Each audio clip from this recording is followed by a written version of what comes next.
Hi, this is Zach Meir with the Bulletin Board Heroes here at Zach's Traders Cafe for Thursday, the 10th of July. Starting off with the FTSE 100, which is fast approaching our 90-30 target. In fact, the line there, the top of that green rising trend channel from the spring of last year at 90.40 now, so that's the initial target. We were looking for that line to be hit by the end of this month. It looks like we're going to be ahead of schedule. Upside valid while we're above the floor of that red channel there and the old resistance around the 89.08 level from memory. In terms of what might happen next, if we get through 90.40, then the next level up is around 92.30, the top of that May rising trend channel. Worst case scenarios, we've got to test that 50-day line again at 87.46, but after 2/3 RSI rebounds at neutral 50, which were flagged here, we are looking at the upside, not the downside. And as I said, the low 8900s would be potential support, whatever happens. Moving on to the DAX, and here the situation is that we are still trying to get to the top of that rising trend channel from last year, spring of last year, 25,000, the level there. And looking for that by the end of this month, while we're above the old highs there, 24,500. Also, we've had RSI 50 rebounds, 3 arguably here in the recent past. So they have been successful leading indicators on the downside. As in the case of the FTSE, rug pull level would be the 50-day line, 23,800. Next on the list is the Dow, and here you can see that we are consolidating above the old March resistance, 44,000. While we're above that, we're assuming that we're in a mid-move consolidation ahead of a move potentially up to the top of that rising trend channel from May last year, 47,400, and that could be hit by the end of next month. I'd like to see a quick break of the 45,000 area with the December, February resistance for this market. And that would be hopefully the trigger on a new leg to the upside. The other point to note is that we're about a week away from a golden cross between the 50 and 200-day lines. And the golden cross, or the run-up to a golden cross, tends to be the strongest part of the cycle. Moving along to Bitcoin, where the idea was that we could hit the top of that rising trend channel from March last year at 125,000 as soon as the end of this month. We were waiting for that line to be broken there, the May resistance line 110,000. We've done that.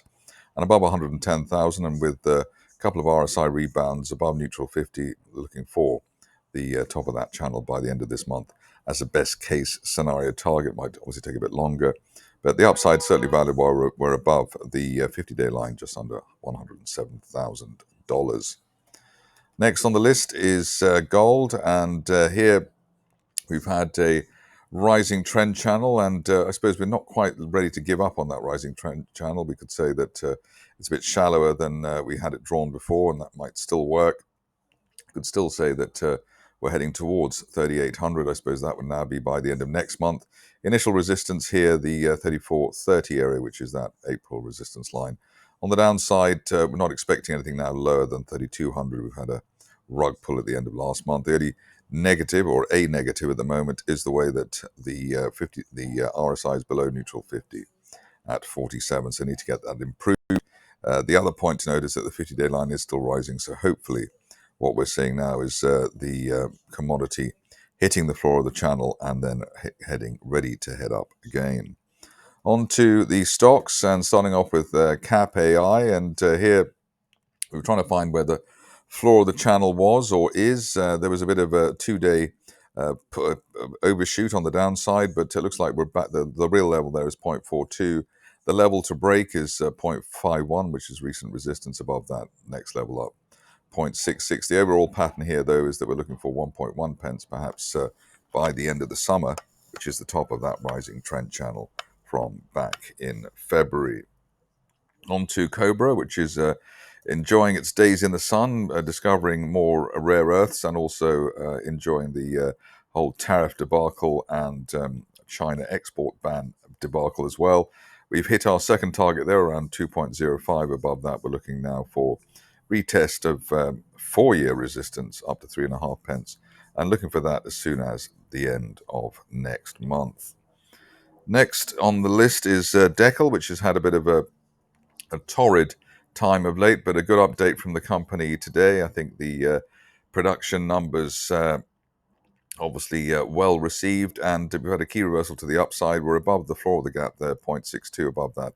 Looking to fill the last gap up to 0.85 by the end of the month, even if we then trade back down again after that. Stock which has been flying of late has been Jupiter Fund Management. Here, like many other shares, there was a dip on the tariff fears that the market had. Went down to around the 65 pence level. Massive rally since then, so we hit our target there at 97 pence, the top of a broadening triangle from back at the beginning of last year.